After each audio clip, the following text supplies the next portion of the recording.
Hey guys, in this video we're going to talk about how to do VFX in Blender. So let me just open up my footage. I'll put the link to the same footage in the description down below if you are interested in. So first of all, go to render and under color management, change from AJAX to standard.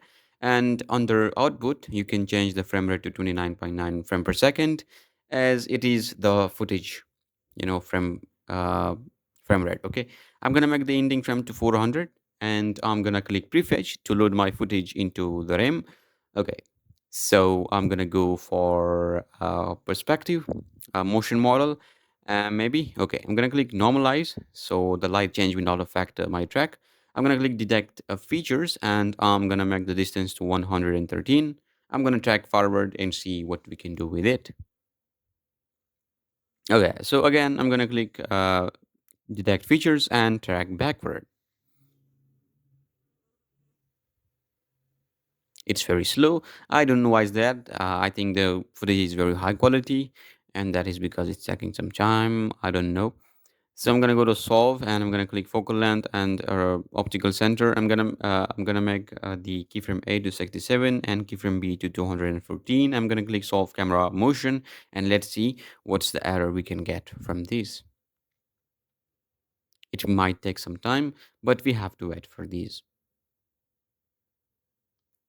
Okay, so we got an error of 0.49, which is pretty good, but we can decrease it by just playing around with the filter tracks here by clicking cleanup and filter tracks. I'm gonna make the filter threshold to 7 and I'm gonna delete those selected tracks. I'm gonna click solve camera motion and it will again solve it and see what is the solve error again.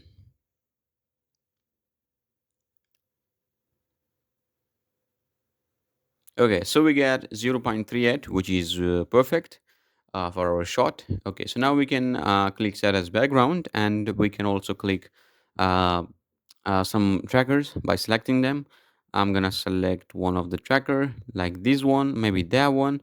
I'm gonna click set origin and I'm going to select three of the other trackers so we can add them as a floor. I'm going to click floor and as you can see it's already aligned to the footage and this is what we wanted. I'm going to select other one tracks and I'm going to click set x-axis which will actually orient our camera to the perfect position. I'm going to click set off tracking scene and it will do its job for us. Okay, so I'm going to select two of the trackers to actually set up the scale. So I'm going to select this one and that one. I'm going to click set scale. I think I'm going to increase the distance between these two. Maybe I can make it 4.4 or maybe I can make it 5.5. I think 6.3 is the best value. Okay, so I'm going to go to layout. I'm going to go to camera view. And as you can see, it's already doing its job. Okay, so I'm going to delete the cube maybe, and I can just play around with the. So if I play the video, as you can see, it's already sticking into the ground, and this is what we wanted. I'm gonna move it into x-axis like that, and I'm gonna play it again and see how does it feels like. And I think it feels good, and we can now add any object into the scene. So what I'm going to do, I'm gonna go to overlays, I'm gonna click motion tracking, and as you can see, if we just decrease the scale of the motion tracker, we will be able to see how the scenes feels like. As you can see, it's already created a point cloud of those motion tracker, which actually represents the background. And we can now select one of the trackers, shift A cursor to select it, then we can add a cube by clicking shift A and then a cube, and now we can scale it on y-axis like that. Maybe we can slightly move it backward than the trackers so they aligns with the surface of the cube. Maybe we can just play around with it, and I'm gonna scale it on x-axis like that, and I'm gonna move it towards that side, and maybe I can scale it on z-axis, maybe x-axis. We just need to align it with the background wall, so do whatever I do because I have not made it before. I'm just doing it for live, which means that I'm just uh, you know directly doing it. I have not completed the scene. Okay, so aligning it to the background, and as you can see, it's already sticking into the wall, and this is what we wanted. We actually want the wall to be masked out by this cube, so we're gonna leave it to there. Okay, so I'm gonna click play, and as you can see, it's already doing its job perfectly. And maybe we can just slightly rotate it to align it with the ending of the wall.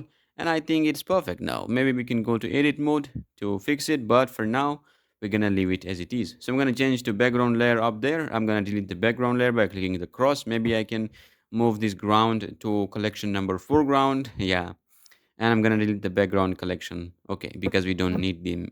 Okay, so we just have a foreground layer with some objects in it, and it will be easier for us to manage in compositing. Okay, I'm gonna turn off the cube. Maybe I'm gonna add a Susan head to test out is it working or not.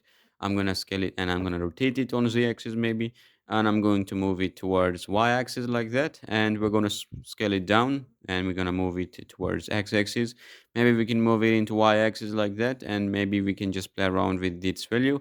I'm gonna hide the cube for now and see is it sticking into it or not. And as you can see, it's already doing its job, and this is what we wanted. So now we can add any kind of object. You can make it a nature scene by adding so many vegetation and other stuff. But first, I'm gonna save the file, and we're going to make it like a apocalypse or sci-fi city. I don't know what to call it, but I'm just making something very randomly. But I'm gonna show you how to do different stuff in it. I'm going to delete the Susan head. I will turn on the cube, and you will try to focus on masking out the wall. So I'm going to select one of the vertices, and I'm going to move it to actually mask or to actually align the cube with the wall. And as you can see, it's doing its job perfectly. And this is what we wanted. Okay. So I'm going to go to material of this object, and I'm going to make it a holdout material, which will actually not be shown in the render, but the object behind it will also be hidden. For example, I'm going to add a sphere, and I'm going to move it behind the cube. And as you can see, it's already hiding behind it, and it feels like there is really a wall, a realistic wall that's doing this job, but actually not. Okay. So maybe we can align the cube slightly to the wall. The holdout material is very powerful. You can use it in different scenarios. Okay, so I'm just going to align it with the background, and yeah, you can add your product into there. If you do have any kind of simulation, you can also add it into there. Like the sphere is, it feels like the sphere is in the atmosphere of this scene, and this is really powerful. We don't need to do any After Effect masking or rotoscoping. We can do it inside of Blender in the 3D scene directly. Okay, so I'm going to solid view, and I'm just gonna duplicate this object. I'm gonna move it to the other side, and maybe I can scale it on x-axis, but I'm just gonna move it into x-axis maybe. And I'm going to scale it up on x-axis by changing into local, and I'm gonna scale it on x-axis like that. And let's see what we can do with it. I'm gonna move it into x-axis, and I'm gonna rotate it slightly. Okay, so I'm gonna move it towards that direction. I'm gonna go to camera view, and maybe I can just move it slightly into y-axis. And now what we can do, we just need to align it with the other side of the wall. And we may add other detail later on, but right now we're just doing it roughly to actually align it with these. Okay, so I'm going to turn on the X-ray mode, and I'm going to go to background image of the camera. I'm going to increase the opacity. Okay, I'm going to select the cube. I'm going slightly backward, and I'm going to go to edit mode. I'm going to go to edit mode, and I'm going to click Control R, and I'm going to add a loop cut there. We're actually trying to perfectly mask out this area. So maybe we can just slightly extrude it up forward like that. And we are just trying to align it with the footage. And this is an important step because after masking it out, we will be able to add any kind of object behind this wall, and we can just do it roughly, but it will be very powerful. Okay, so I think I can add another one here, and I'm gonna select their age, and I'm gonna go to camera view. Maybe I'm gonna move it slightly into x-axis like that, and I'm gonna add another one here. I'm going to move it slightly into x-axis. Oh shit, it's not selecting. Okay, I'm gonna select it. I'm gonna slightly move it towards x-axis like that, and I'm thinking I just need to slightly move this into x-axis, just slightly, and maybe I can add another one here, and I'm gonna move it towards x-axis just slightly, and I think it's perfect right now. We can now add another loop cut by hitting Control R and adding it into here, Control B to bevel it. We're actually adding two of them by beveling them. Okay, so as you can see, we got something like that. And if you go to the back side of it, I'm gonna go to face selection mode. I'm gonna select the backside faces. I think I'm gonna delete them because we don't need them. Okay, I'm gonna select them, hit X and delete those faces. And we can now go to camera view and go to extra mode. I'm going to align those edges with it. So actually I'm going to select all of those edges, hitting double G to slightly, slide it towards the x-axis. And now I'm trying to move these toward that direction, and maybe I can move it towards here, maybe I can just move it towards here, just slightly, not so much, because we just wanted to align it with it. And okay, I'm going to slightly move it towards x-axis, just slightly to align it with the downside of the wall, so it will actually be masking it out perfectly. Okay, I think I have to again move them and align them with the background video. Okay, now the other side. I'm just trying to get into there, and I want to move them to there. I'm gonna add another loop cut towards here, and I'm going to actually move it. I'm gonna slide it down, and I'm trying to make this curved shape, and I'm gonna move it down slightly like that. And now we're trying to move it a little bit down, and I'm gonna go by z-axis like that. Okay, so I'm gonna add another loop cut towards here, and maybe I can move it towards z-axis, then I can move it towards slightly towards x-axis. I can add another one here, and I will try to align it with the background video because it's very important. If you don't do this, it will not be perfectly masked out. And actually this object is for shadows, so we will be able to get shadows on it. It will just feel realistic for us. And by the way, this is not a very advanced tutorial where we have to compose it everything in After Effects or Nuke, but it's just to show you how to do motion tracking and have 3D object into your scene. Okay, don't take it very advanced level. Okay, so maybe I can select those, and maybe I can just slightly extrude them inside, and I'm gonna delete this edge. Maybe I can go to extra mode so I can align it with the background. I'm gonna move it towards that direction slightly. Okay, so I'm gonna delete those faces. So right now, as you can see, it's actually aligning with it, and this is what we wanted. Okay, guys, this is very perfect. Okay, so as you can see, there's a little problem here. I'm gonna go to face edge selection. I'm gonna slightly move it towards x-axis, so actually it become very curved, and this is what we wanted. Okay, guys, it's very handy and easy, and you can just follow this same technique to add any kind of object into the scene. And now I think the masking is done. We can now try to make it a little bit bigger. So I'm gonna move it towards y-axis. I'm gonna make it a little bit bigger on x-axis, and I can move it towards z-axis. So I'm gonna rotate it on y-axis maybe. I'm gonna extrude it slightly so it have a little bit of thickness.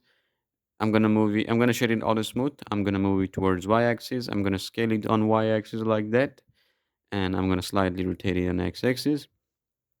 Okay, so I'm just gonna go for slightly rotating on x-axis, and okay, that's fine. And now what we can do, we can just add any kind of sci-fi object, or you can also add other object that is actually in your favor. And but I love adding some apocalypse object, or maybe you can add sci-fi object, but I love adding some kind of rusted models into the scene. So I have got this model from Sketchfab. I will put the link to the same model in the description down below. You can download it from Sketchfab and use it for your own use. So I'm just gonna apply the scale to every one of them, and I'm gonna copy this object, and I'm gonna paste it in my other scene. It's actually a blend file, so it will be very easy for you to manage it. So let's scale it up slightly like that, and now I can rotate it on x-axis. Maybe I can scale it down, and I can move it towards x-axis like that, and we can just slightly move this up towards y-axis, and you may scale it up slightly, or it is fine right now. So we can select all of the tires, and we're going to animate them. So I'm going to change to global. I'm going to select two of the tires, rotate it on y-axis like that, and I'm going to hit I'm going to hit Control Z, and as you can see, it's perfectly aligning with it, and this is what we wanted. So going to frame number 103, maybe we can just slightly move them downward like that, or I think they are fine on its own position. Okay, So I'm gonna select all of the two of them, and I'm gonna go. Uh, okay. Okay, just trying to move it towards the direction I want.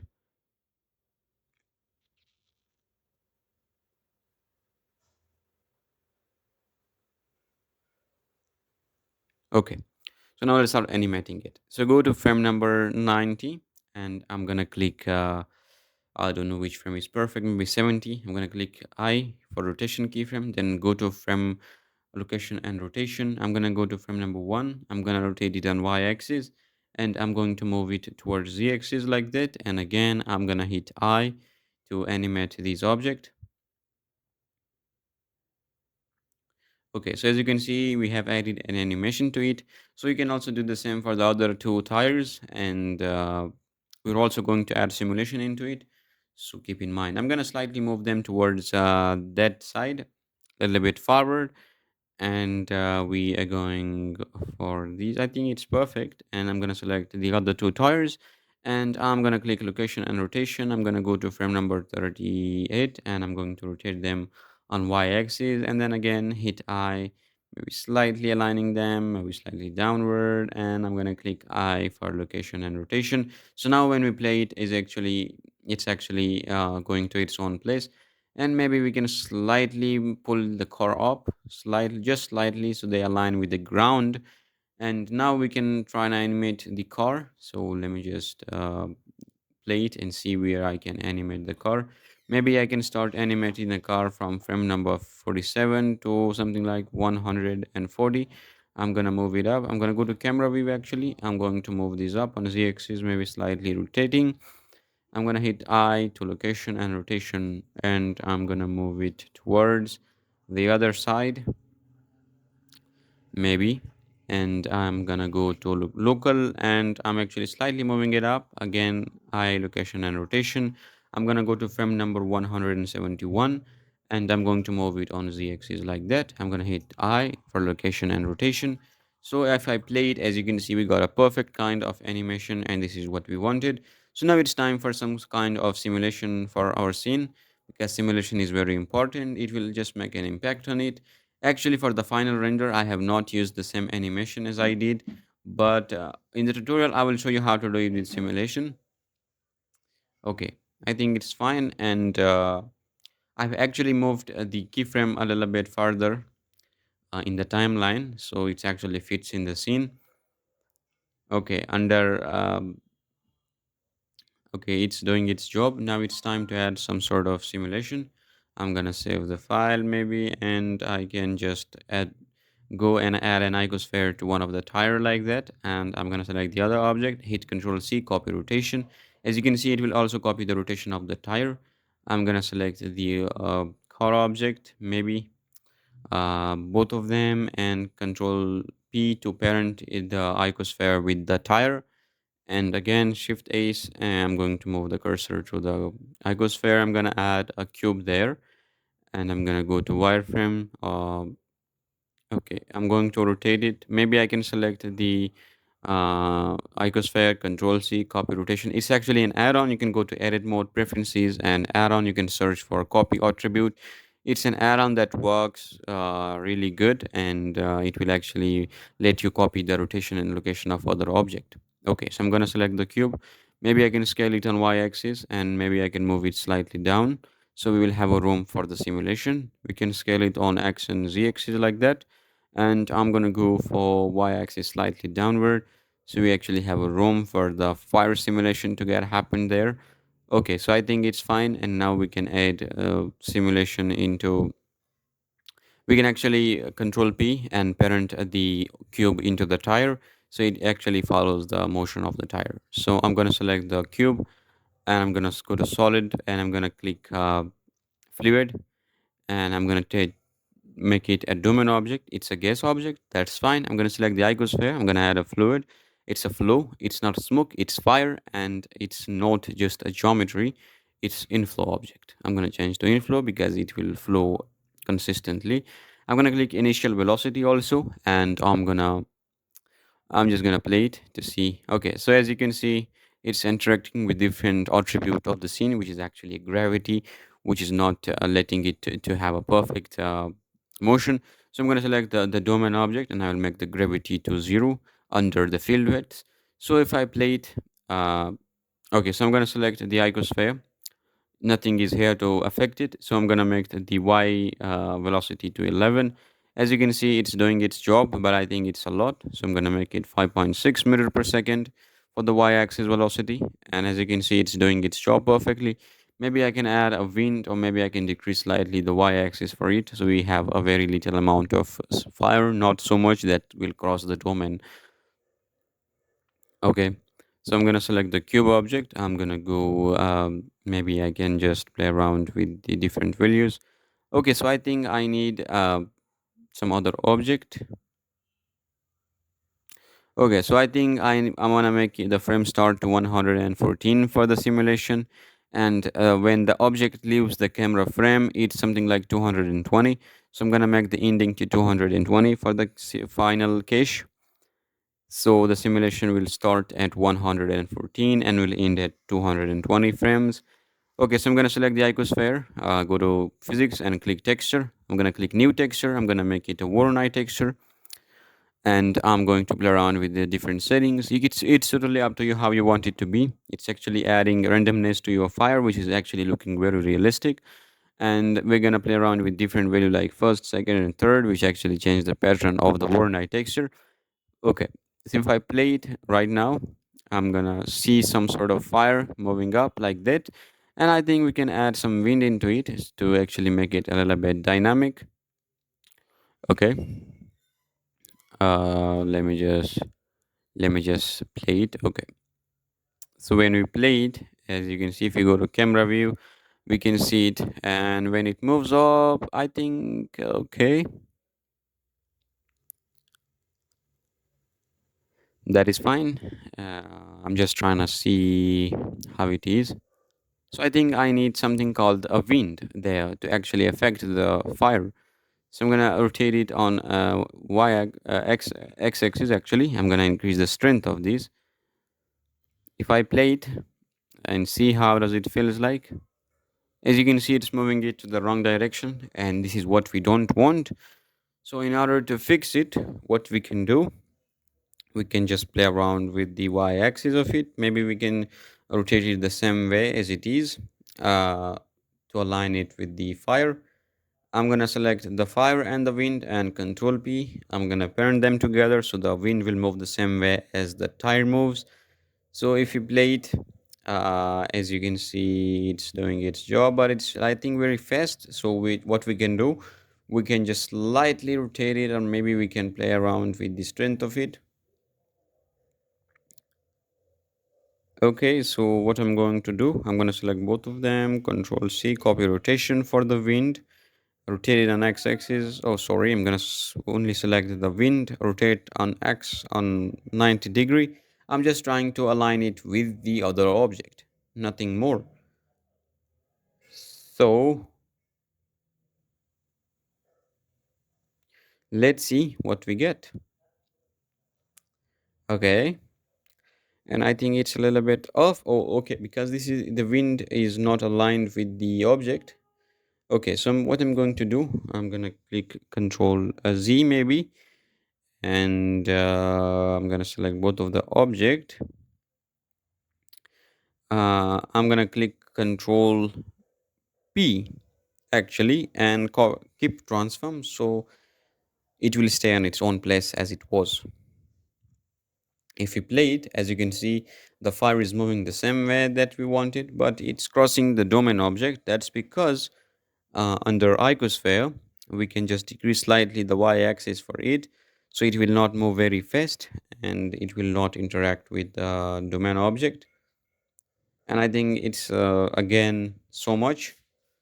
So first of all, what we can do, we can select the domain object, go to edit mode, go into face selection mode. We can just increase the size of the domain inside of edit mode.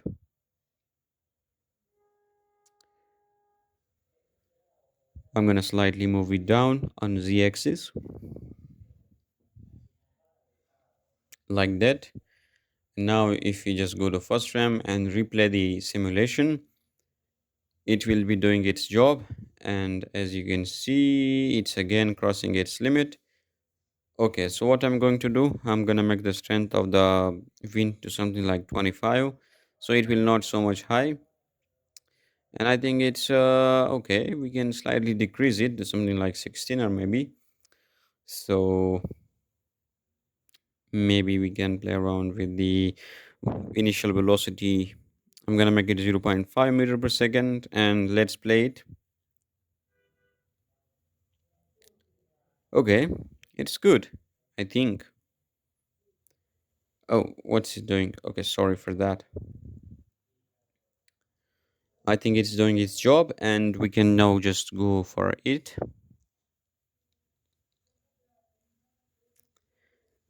Okay.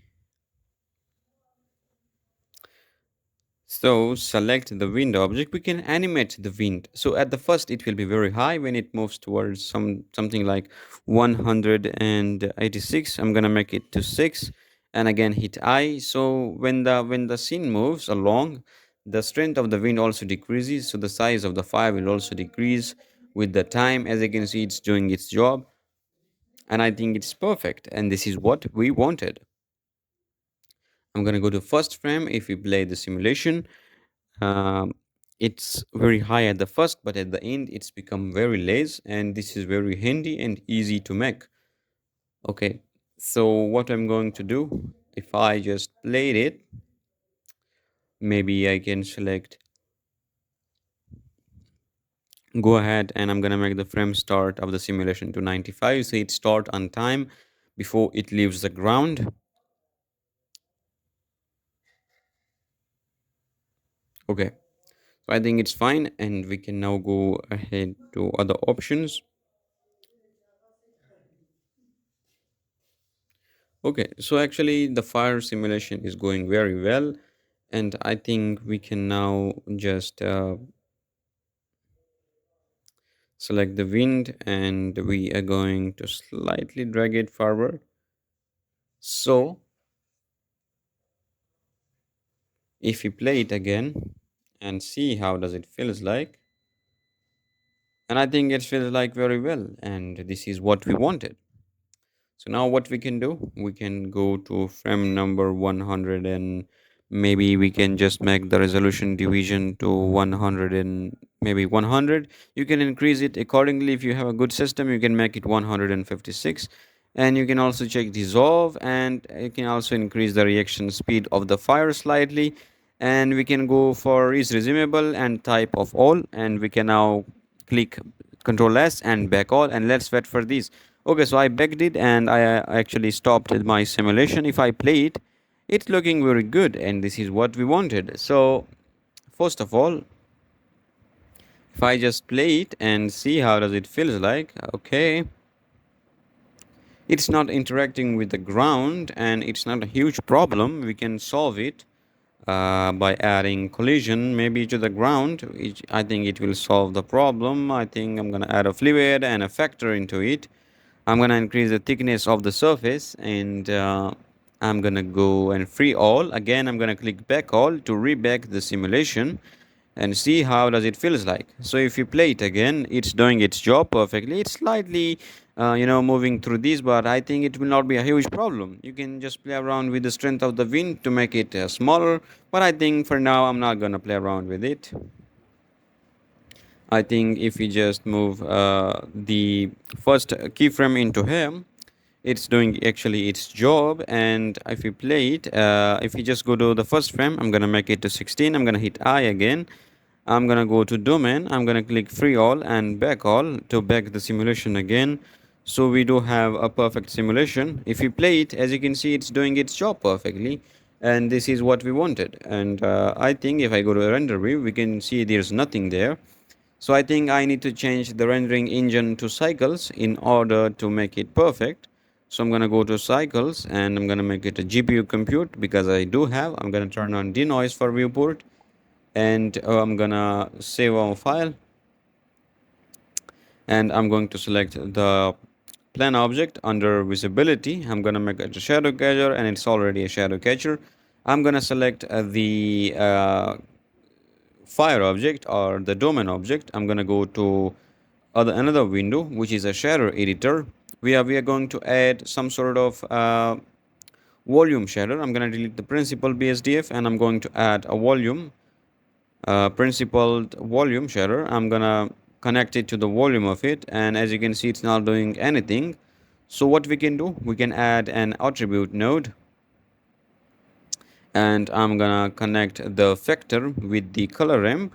So I'm gonna search for color ramp and I'm gonna drag and drop it into here, and I'm gonna connect the color with the, maybe I can type hit in the name of the attribute, and I can connect the color with the emission color, and I'm gonna play around with the strength. I'm gonna increase the strength so we will be able to see the fire, and as you can see, there is something going on there. So I can increase this black value slightly. I'm going to increase the white value first, then the black value.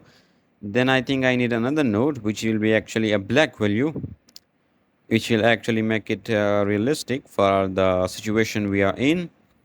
So I'm going to make the white color to something like blue. And this is the color we wanted. Okay, so I'm gonna go to world setting. I'm gonna add in HDRI. I will put the link to the same HDRI in the description down below if you are interested in. So I'm gonna just put in the HDRI and see how does it feels like. I'm gonna turn on film and transparent, so the background will be removed, and I think the HDRI is working perfectly, and this is what we wanted. So I think we can increase the strength of the simulation slightly, so it will behave perfectly. And right now it's doing some crazy stuff, but in final render it will not do this crazy stuff. So I'm gonna increase the black value, maybe I can increase the blue value, and I'm gonna play around with these values. Maybe we can increase the strength of the emission, which will make it a little bit heavier. I'm gonna also connect the color with the color uh, of the final color, and I'm gonna go okay. That is fine. And now let's save our file. I think we can now add some assets into it, which will actually make the scene very denser. And I think first of all, we're going to duplicate the same domain object for all the tires, which will actually have the same property, because we don't want to add multiple simulation, which will make the scene very heavier. So maybe I can just play around with the strength of this. I'm gonna add another keyframe, which will actually the strength, and I'm gonna freeze all of the things, and I'm gonna increase the subdivision to something like 120 34. I'm gonna bake all to bake the simulation. Okay, so once it's baked, and I think it's fine, we can click Shift D, duplicate it to the x-axis, and I'm gonna move it slightly to align it with the other tire of the car of the Ferrari. And we can now parent this object into the tire of this by hitting Ctrl P, keep transform, and now all of the object will move the same as it is. We can do it for all other object. I'm gonna hit Shift D, I'm gonna move it into Z-axis slightly, and I'm gonna select the store object, Control P, keep transform, and I will do the same for the other tire as well. Shift D, go into Z-axis slightly, and I'm gonna select the other tire, Control P, keep transform, and it will do its job.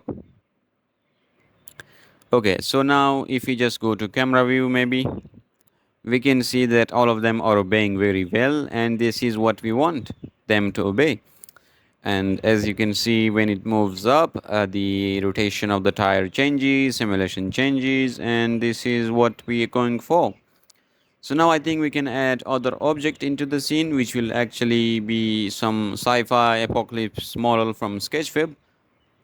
But for now, I think the simulation is really good. And if you want to change some settings, you can also change it. If you have your own thought of making this scene, you can also add other wind object in front of it so they actually interact with it.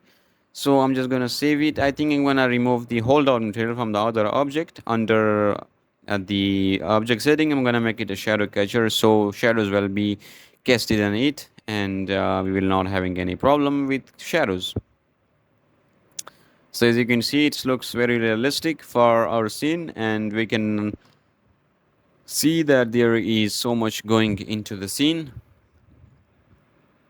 Okay, I'm gonna go to solid mode. I'm gonna save the file. So as the tracking and simulation, everything is done. Now it's time to add some assets. I will give the link to some of the collection that I used in the description. You can also use the same model. I'm gonna speed it a little bit up because it's just drag and drop the asset and place it wherever you want. So it's very dense. I'm gonna add a decimate modifier to this model, and I'm gonna make it 0.5.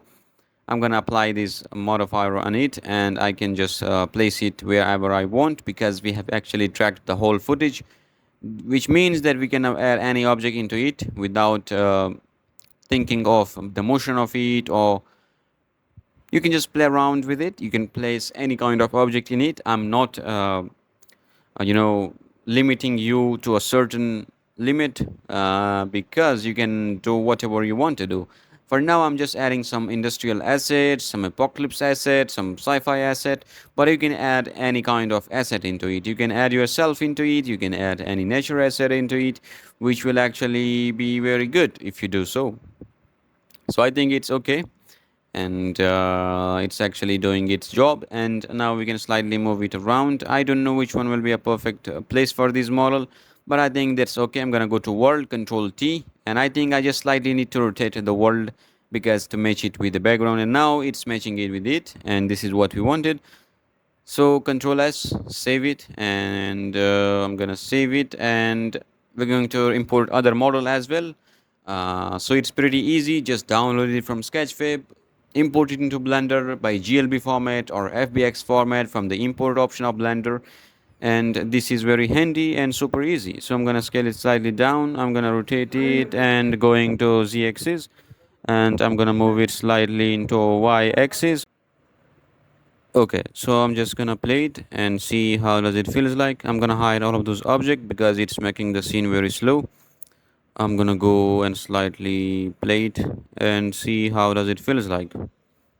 I'm gonna select this object, Shift S, cursor to selected, and I'm gonna add some other masking assets into the scene, so it will mask out other object like this wall in the scene, which is actually in background. So I'm gonna add a loop cut there. I'm gonna go face selection. I'm gonna extrude it towards y-axis, and I'm gonna slightly move this slightly up and y-axis like that, and I'm going to wireframe invert Shift D. I'm gonna move it into y-axis.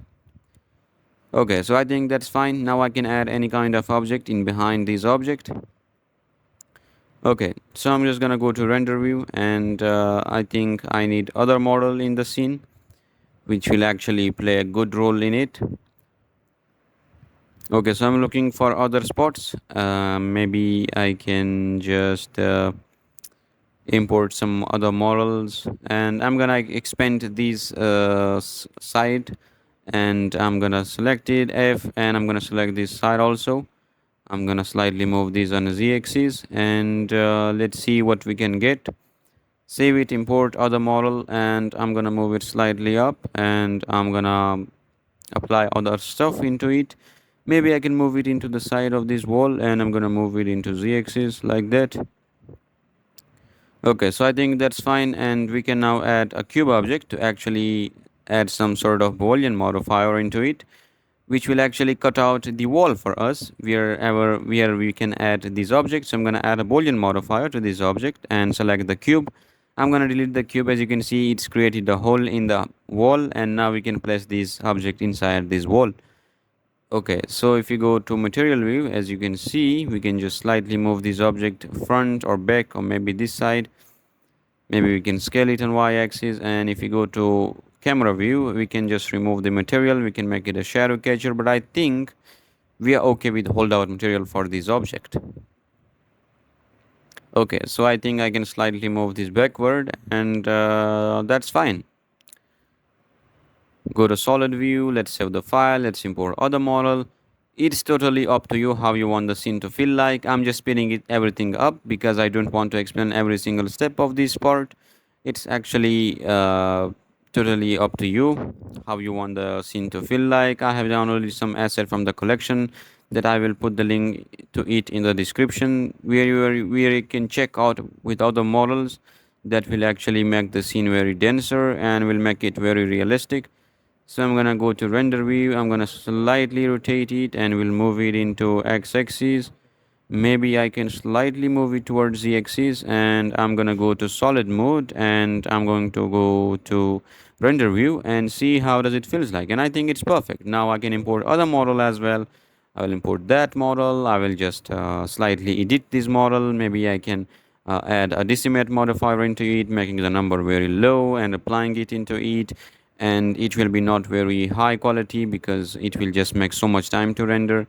I'm just gonna make everything very low poly so we will have a faster rendering. I'm gonna slightly move it towards here. I'm gonna move it towards z axis. I'm gonna slightly move it towards that axis, and if I go to render view, as you can see, it's doing its job, and I think it's fine. Now I can just slightly move this a little bit up like that, and now I can import other model as well into our scene because we need some other model to make it realistic and to make it whatever we want it to be. So I'm just gonna go to solid view, solid mode, control S, import other model, scale them up. This is a core model from Sketchfab. I will also put the link to it, control J to join all of the core model. And as you can see, we can now place it wherever we want. I'm just making everything very high speed because I don't want to explain every single step because it's very easy for us to understand what I'm doing in the scene.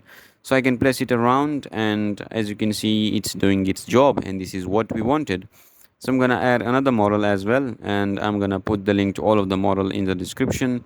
This is actually a dust, or maybe you can call it a garbage model, and which actually makes it very good. And I'm gonna go for this model also. I have downloaded every model in glb format, which is actually very easy to import into blender. We don't really need to assign textures again, but in fbx we will have to assign texture again and again, which actually making it very boring, and we don't want it to be like that. So we can now add other model as well by just importing them from the collection of sketchfab, and if we just join the object together, we can scale it up slightly, we can rotate it, we can just place it around wherever we want, and I think we are good here, and we can now just slightly move this towards there, and we can now add it into here. So I'm gonna scale it down slightly, I'm gonna move it around, and if you play it, as you can see, it have animation also already when I downloaded it from Sketchfab. I'm gonna import other model as well, which will actually make our scene very denser. So I'm just gonna place them around, and maybe I can move them towards x-axis, rotate them.